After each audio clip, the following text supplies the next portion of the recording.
তুমি কি জানো আমাদের কলিজার নবী সাল্লাল্লাহু আলাইহি সাল্লামের জীবন কতটা কষ্টের ছিল? তিনি শিশু অবস্থায় তার মা বাবাকে হারিয়েছিলেন।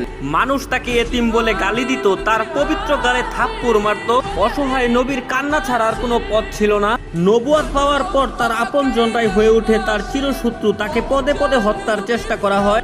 মানুষ তার শরীরে ময়লা আবর্জনা ছুঁড়ে মারত, তার রাস্তায় কাটা বিছিয়ে রাখতো। মানুষ তার শরীরে পাথর মারত।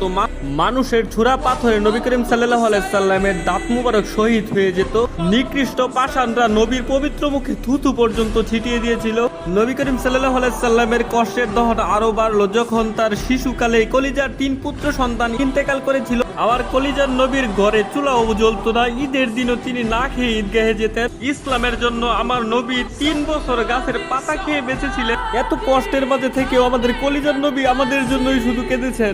আমার এই অসহায় নবীকে যদি ভালোবাসো তাহলে কমেন্টে লেখো আই লাভ মোহাম্মদ এবং